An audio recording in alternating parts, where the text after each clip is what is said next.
Everybody likes mag jumps, right? What's up, everybody? So I'm back.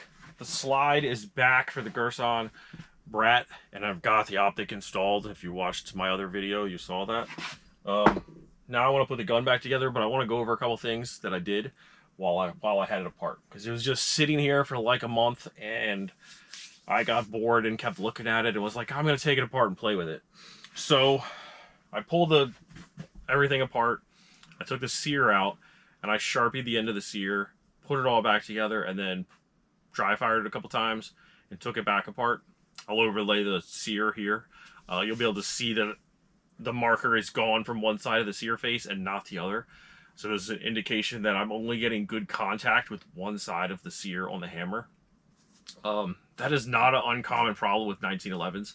Typically it comes from the hammer and sear pin holes not being perfectly parallel. So then the hammer and sear aren't sitting together perfectly. It could be a problem with the hammer or the sear themselves, but typically it's a pin. I actually have two STIs. If you're not familiar and you're new to the double stack 1911 area, the STI is staccato before they changed their name. The one gun was an open gun. It was called a true bore competitor. They would have came out in around 2000, late 90s. They stopped making them, I think, in 2000, and then re-released the true bore a few years later. So this gun is 20 years old. It was the MSRP was like $2,800 at the time. I did not buy it then. Like, I bought it used several years later.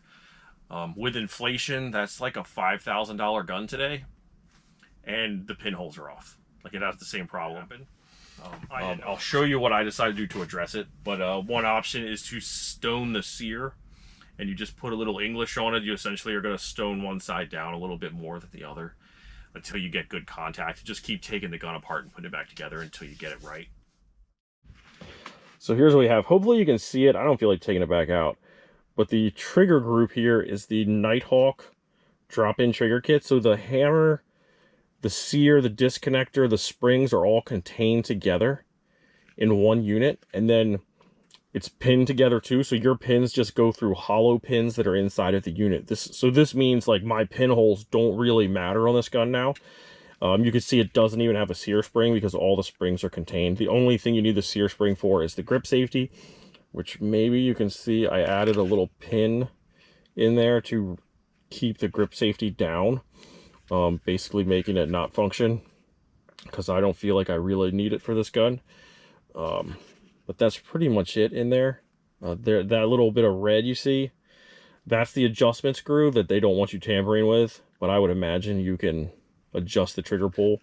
Once I get it back together, we'll see where the trigger pull's at now, and then we're gonna get this thing on the range and shoot it because I'm excited to shoot it.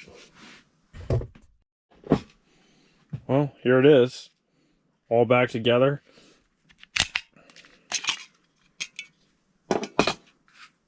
When I got the slide Cerakoted, it's in gray now, so just to make it look a little different from the average Brat. But the gun looks pretty nice.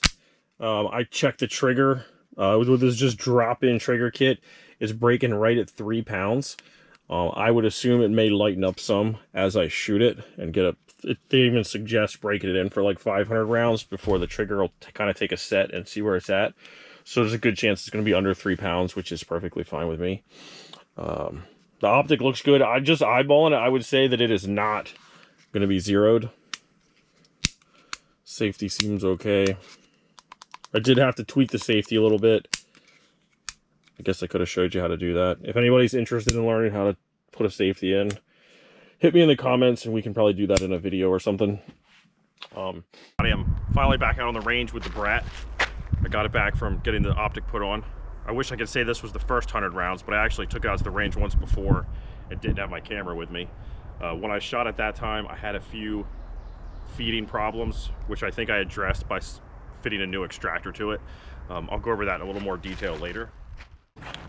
All right, now we're gonna try a 5-shot group. The ammo is just brass blazer 124s, nothing fancy. We're at about 10 yards, and I'm gonna use the head box of an IDPA target.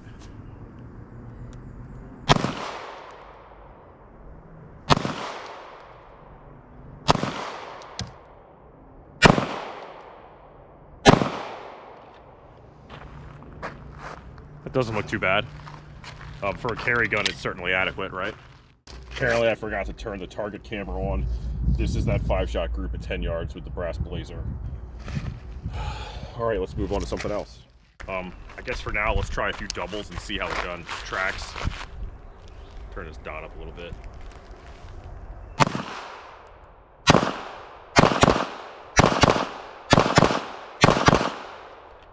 Not bad.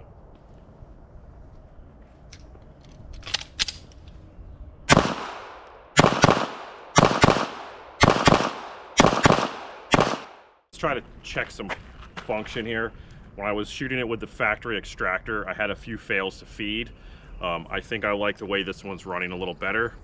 So we'll try a couple things. I'm gonna go ahead and put one round in it, no mag, and then shoot it and see if it ejects the brass. Which it did. The factory extractor would not do that very well.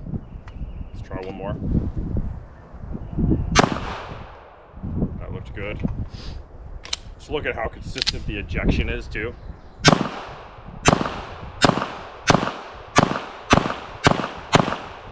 don't know how well you can see that, but it's all going off at like 3 o'clock. Pretty good. Pretty pleased with that. I'll try to limp wrist it.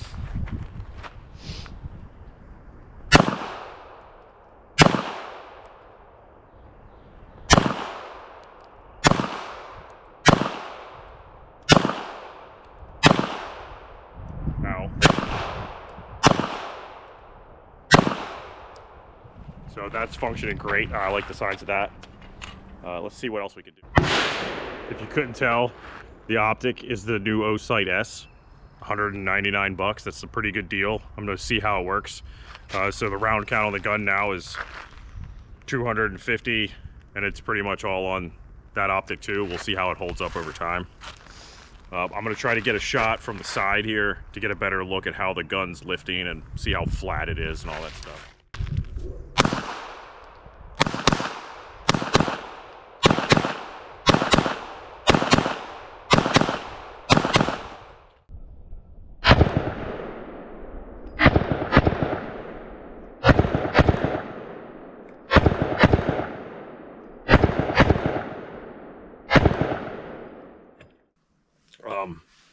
Watch for future videos because I also picked up a different grip to try, make it just a touch smaller, and we can talk about that later. And then first I will probably test it as it is because this is basically stock. I did change the trigger mainly because of that sear thing I found. I had hoped to just run it like it was, but I didn't want to leave that like it was, so I'll take this at a range and shoot at something like this. I will probably do a comparison and run this head to head against my Staccato CS and see how the two stack up to each other. I think that'll be interesting. I think it'll be cool to put this in someone's hands who has no idea what they are. Like, let them shoot this gun and let them shoot that gun. Like, this is a $550 gun with a $200 optic and $300 trigger parts, versus a Staccato CS that's like a $2,700 gun or something, plus the optic and the plate and all the crap. Like, it's a 30-some hundred. Like, you could have 3 of these easy, just like this, for the same price. But someone who has no idea, it would be interesting to see what they think of the two guns. And we'll see where it goes. So let me know if you have questions. We'll talk in the comments about it. Like, subscribe, all that crap. All right, see you.